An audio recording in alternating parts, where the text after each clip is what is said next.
Welcome to Manjeri kitchen. I am chef Vinod. ഇന്ന് ഞാൻ തയ്യാറാക്കാൻ പോകുന്നത് കുട്ടനാടിന്റെ തനതായ താറാവ് കറിയാണ്. അത് വഞ്ചനാട് സ്റ്റൈലിൽ എങ്ങനെ തയ്യാറാക്കാമെന്ന് നമുക്ക് നോക്കാം. അതിന് വേണ്ട ഇൻഗ്രീഡിയൻസ് ആണിത്.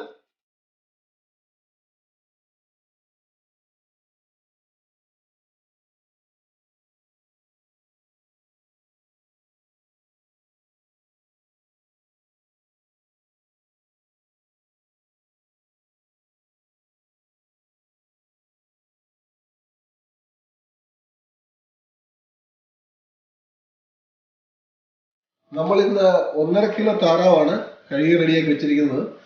നമ്മൾ അതിന് വേണ്ട വെളിച്ചെണ്ണയിലാണ് നമ്മൾ കുക്ക് ചെയ്യുന്നത്. നമ്മുടെ താറാവ് നമുക്ക് പ്രിപ്പയർ ചെയ്യാം. നമ്മൾ നല്ലൊരു പാൻ എടുത്ത് വെച്ചിട്ടുണ്ട്. പാൻ ഒന്ന് ചൂടാകുമ്പോഴത്തേക്ക് നമ്മൾ വെളിച്ചെണ്ണ ഒഴിക്കാം. 4 ടേബിൾ സ്പൂൺ വെളിച്ചെണ്ണ ഒഴിച്ചിട്ടുണ്ട്. താറാവിന് നമുക്ക് അധികം വെളിച്ചെണ്ണയുടെ ആവശ്യമില്ല. താറാവ് ഓൾറെഡി ഫാറ്റുള്ള സാധനമാണ്. താറാവിൻ്റെ ഫാറ്റ് ഉള്ളതുകൊണ്ട് നമ്മൾ വളരെ കുറച്ച് എണ്ണ യൂസ് ചെയ്താൽ മതി. എണ്ണ നന്നായിട്ട് ചൂടായിട്ടുണ്ട്. നമുക്ക് കടുകിടാം. കടുക് പൊട്ടുമ്പോഴത്തേക്ക് നമ്മൾ അരിഞ്ഞ് വെച്ചിരിക്കുന്ന ഇഞ്ചി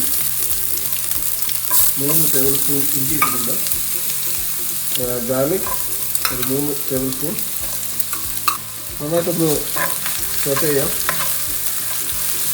നമ്മുടെ ഇഞ്ചൻ ഗാർലിക് ജസ്റ്റ് ഒന്ന് സോട്ട് ആയിട്ടുണ്ട്. നമുക്ക് അതിൻ്റെ നടുവിലേക്ക് നമ്മുടെ സ്പൈസസ് ഇടാം. ബേ ലീഫ്, സ്റ്റാർ റൈസ്, ജാതിപത്രി, കറിവേപ്പില, ഏലക്ക, ഗ്രാമ്പൂ. നന്നായിട്ടൊന്ന് ചൂടാക്കി. നന്നായിട്ട് ചൂടായിട്ടുണ്ട്. നമുക്കതിലേക്ക് പച്ചമുളക് 6 പച്ചമുളക് ഇട്ടിട്ടുണ്ട്. നമ്മൾ ഇതിനകത്ത് കുരുമുളകും പച്ചമുളകുകളുമാണ് കറി ഉണ്ടാക്കുന്നത്. അതുകൊണ്ട് പച്ചമുളക് അതുകൊണ്ട് ടേസ്റ്റിനനുസരിച്ച് ഇതിന് ആവശ്യമുള്ളവർ അത് കൂടുതലിടാം. ഇപ്പോൾ തൽക്കാലം 6 ഇതിൻ്റെ ആവശ്യത്തിന് 6 മതി. അതിലേക്ക് നമ്മുടെ വറ്റലമുളകും ഒരു 3 ഒരു ഗോൾഡൻ കളറായിട്ടുണ്ട്. നമുക്കതിലേക്ക് കറിവേപ്പില, അതുപോലെ തന്നെ കുഞ്ഞുള്ളി സോട്ട് ചെയ്യാം. നമ്മുടെ ഇഞ്ചി വെളുത്തുള്ളിയും പച്ചമുളകും എല്ലാം നല്ലൊരു ഗോൾഡൻ കളറിലോട്ടായിട്ടുണ്ട്. നമുക്ക് അതിലേക്ക് നമ്മുടെ അരിഞ്ഞു വെച്ചിരിക്കുന്ന 4 സവോള ഇടാം. നമുക്ക് ഈ ഉള്ളിയിലേക്ക് അല്പം ഉപ്പിട്ട് കൊടുക്കാം. അപ്പം പെട്ടെന്ന് അത് വഴണ്ട് കിട്ടാൻ എളുപ്പമുണ്ട്. ഉപ്പ് ഇട്ടിട്ട് നമ്മുടെ ഉള്ളി വഴണ്ടിട്ടുണ്ട്. നമുക്ക് അതിലേക്ക് നമ്മുടെ മസാലകളൊക്കെ ചേർക്കാം. നമുക്കതിലേക്ക് 1 ടേബിൾ സ്പൂൺ മഞ്ഞൾപ്പൊടി ഇടാം. നന്നായിട്ടൊന്ന് മിക്സ് ചെയ്തിട്ട് മസാല ഇടുമ്പോൾ തീ വളരെ സിമ്മയിലിടണം. മല്ലിപ്പൊടി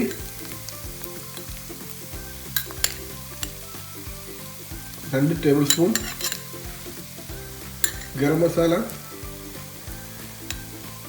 1.5 ടേബിൾ സ്പൂൺ, പെരിഞ്ജീരകം നമ്മൾ സെപ്പറേറ്റ് ആയിട്ട് പൊടിച്ചതാണ്. പെരിഞ്ജീരകം നമ്മൾ 1 ടേബിൾ സ്പൂൺ. നന്നായിട്ട് ഒന്ന് മിക്സ് ചെയ്ത് കൊടുക്കാം. നമ്മുടെ മസാല ഒന്ന് ചൂടായിട്ടുണ്ട്. നമുക്ക് അതിലേക്ക് നമ്മുടെ പെപ്പർ കോൺസ് 3 കളറിലുള്ള പെപ്പർ കോണാണ്. Green, black, red. നമുക്ക് നന്നായിട്ടൊന്ന് പൊടിച്ചെടുക്കാം. നമ്മുടെ പെപ്പേഴ്സ് ഒന്ന് ഫ്രഷാക്കി എടുത്തിട്ടുണ്ട്. നമുക്ക് ഇത് മസാലയ്ക്കകത്തോട്ട് ഇടാം. പച്ചക്കുരുമുളക് കിട്ടുവാണെങ്കിൽ നല്ലതാണ്. 1.25 ടീസ്പൂൺ ഞാൻ ഇട്ടിട്ടുണ്ട്, ടേബിൾ സ്പൂൺ ഇട്ടിട്ടുണ്ട്. നമ്മുടെ മസാല ഒന്ന് ചൂടായിട്ടുണ്ട്. നമുക്കതിലേക്ക് നമ്മുടെ താറാവിനെ എടുത്തിടാം. താറാവിനെ എടുത്ത് ജസ്റ്റ് സെൻറ്റർ പാർട്ട് ഒന്ന് ഇടുക. അതിലേക്ക് നമുക്ക് താറാവിനെ ഇടാം. നന്നായിട്ടൊന്ന് ചുറ്റിയെടുക്കാം. എല്ലാ ഭാഗവും ഒന്ന് നന്നായിട്ട് ഒന്ന് സീലാക്കി എടുക്കണം. താറാവ് എല്ലാ സൈഡും ഒന്ന് നന്നായിട്ടൊന്ന് സീലായിട്ടുണ്ട്. നമുക്കതിലേക്ക് അരിഞ്ഞു വെച്ചിരിക്കുന്ന നമ്മുടെ തക്കാളി 2 തക്കാളിയാണ് എടുത്തിരിക്കുന്നത്. തക്കാളി നമ്മളിടുക. നന്നായിട്ട് ഇളക്കി കൊടുക്കുക. തക്കാളി നമ്മൾ ഇട്ട് തക്കാളി ഒന്ന് വഴണ്ട് വരുമ്പോഴത്തേക്ക് നമുക്ക് 1 കപ്പ് വെള്ളം, നമ്മൾ 2ാം പാൽ ഒഴിക്കുന്നതിന് മുമ്പ് നമ്മൾ 1 കപ്പ് വെള്ളം ഒഴിച്ച് ഇതിനെ ഒന്ന് വേവിക്കാം. നമുക്ക് ഇനി ഒന്ന് അടച്ചു വെച്ച് വേവിക്കണം. നമ്മൾ താറാവുമ്പോൾ ഒരു നല്ല വേവുള്ള സാധനമാണ്. നമുക്ക് താറാവിൻ്റെ വെള്ളവും തക്കാളിയുടെ വെള്ളവും നമ്മളിപ്പോൾ ഒഴിച്ച് 1 ഗ്ലാസ് വെള്ളവും ആകുമ്പോഴത്തേക്ക് നമുക്കിത് ഒന്ന് കുക്കാക്കിയെടുക്കാം. അത് കഴിഞ്ഞിട്ട് നമുക്ക് 2ാം പാൽ ഒഴിക്കാം. നമ്മുടെ ഇടയ്ക്ക് ഏകദേശം റെഡിയായിട്ടുണ്ട്. നമുക്കിനി ഒന്ന് തുറന്ന് വെച്ചിട്ട്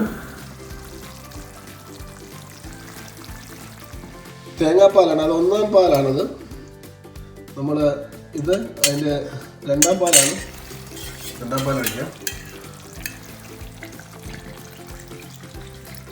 2ാം പാൽ ഒഴിക്കുമ്പോൾ തന്നെ നമുക്ക് നന്നായിട്ടൊന്ന് മിക്സ് ചെയ്തിട്ട് നമ്മുടെ ഉരുളക്കിഴങ്ങും ക്യാരറ്റും, ക്യാരറ്റ് ഓപ്ഷനിലാണ്, നിങ്ങൾക്ക് ആർക്കെങ്കിലും താല്പര്യമില്ലെങ്കിൽ ക്യാരറ്റ് ഇടണ്ട. ഞാനിപ്പോൾ ഒരു ക്യാരറ്റ് ഇടുന്നുണ്ട്. 2 മീഡിയം പൊട്ടറ്റോയും ഞാൻ എടുത്തിട്ടുണ്ട്. നമ്മുടെ പൊട്ടറ്റോയും ക്യാരറ്റും ഇട്ടിട്ടുണ്ട്. അതിലേക്ക് നമ്മൾ അരിഞ്ഞു വെച്ചിരിക്കുന്ന കൊറിയാണ്ടർ ലീഫ്, മല്ലിയില 1 ബഞ്ച് എടുത്തിട്ടേക്കാം. നന്നായിട്ടൊന്ന് ഇളക്കിയിട്ട് നമ്മളിനി 5 മിനിറ്റ് അടച്ചു വെച്ച് നമുക്കിനി വേവിക്കാം. നമ്മുടെ കറി ഒന്ന് തുറന്ന് നോക്കാം. നമുക്ക് ശകലം കുരുമുളക് പൊടി കൊടുക്കാം. നമ്മളിതിനകത്ത് റെഡ് ചില്ലി പൗഡർ നമ്മൾ ഇട്ട് ഇടുകയില്ല. പച്ചമുളകും കുരുമുളക് പൊടിയും മാത്രമേ എടുത്തുള്ളൂ. ഇതിനകത്ത് ശകലം സോൾട്ട് കൂടെ നമുക്ക് വന്നിട്ട് ഇതൊന്ന് അടച്ചു വെച്ചിട്ട് നമുക്ക് നമ്മൾ മുമ്പേ സോക്ക് ചെയ്ത് വെച്ചിരിക്കുന്ന കാഷ്യൂനട്ട് നമുക്കതൊന്ന് സോക്ക് ചെയ്ത് ഇരിക്കുകയാണ്. നമുക്കതൊന്ന് അരച്ചെടുക്കാം. നല്ല മസാലയുടെ മണവും കുരുമുളകിൻ്റെ മണവും ഒക്കെ നല്ല ഒരു മണം വരുന്നുണ്ട്. അതിലേക്ക് നമ്മൾ അരച്ചെടുത്ത നമ്മുടെ കാഷ്യൂനട്ട് ഇച്ചിരി റണ്ണിയായിട്ടാണ് ഞാൻ അരച്ചേക്കുന്നത്. ഇച്ചിരി നീട്ടത്തിലാണ് അരച്ചേക്കുന്നത്. അത് നമുക്ക് ചേർത്ത് ഇളക്കി അടച്ചു വെച്ച് വേവിക്കണം. കറി ഓൾമോസ്റ്റ് റെഡി ആയിട്ടുണ്ട്. നമുക്കതിലേക്ക് നമ്മൾ 1ാം പാൽ ഒഴിച്ച് ജസ്റ്റ് ഒന്ന് വാമാക്കിയെടുക്കാം. കറി ഏകദേശം ഫിനിഷ് ആവുകയാണ്. നമുക്കതിലേക്ക് നമ്മൾ പൊടിച്ചു വച്ചിരിക്കുന്ന ഏലക്കാപ്പൊടി ഇട്ട് നന്നായിട്ടൊന്ന് മിക്സ് ചെയ്തിട്ട് സോസൊക്കെ ഗ്രേവിയൊക്കെ നന്നായിട്ട് വന്നിട്ടുണ്ട്.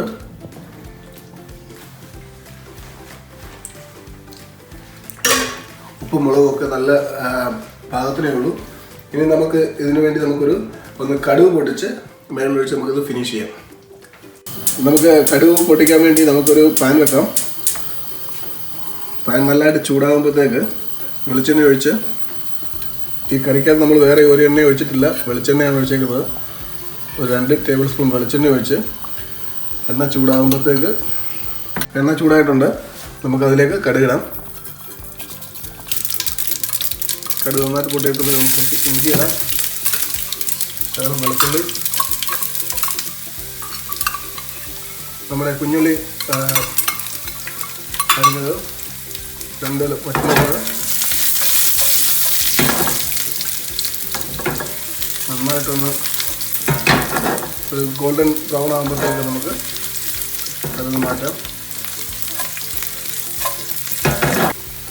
നമുക്കിനി നമ്മുടെ കരിവേപ്പില ജസ്റ്റ് കളറാക്കി നമ്മുടെ കറിക്കകത്ത് നമ്മുടെ വഞ്ചിനാട് സ്പെഷ്യൽ താറാവ് കറി റെഡി ആയിട്ടുണ്ട്. നമുക്ക് നന്നായിട്ടൊന്ന് മിക്സ് ചെയ്തിട്ട് നമുക്കിനി അത് സെർവിങ് ഡിഷിലോട്ട് മാറ്റാം. നമ്മുടെ കറി സെർവിങ് ഡിഷിലോട്ട് മാറ്റാം. പൊട്ടറ്റോ ഒക്കെ കറക്റ്റ് വേവാണ്, മാഷായിട്ട് പോയിട്ടില്ല. നമ്മുടെ കറി റെഡി ആയിട്ട് നമുക്കൊന്ന് ഗാർണിഷ് ചെയ്യാം.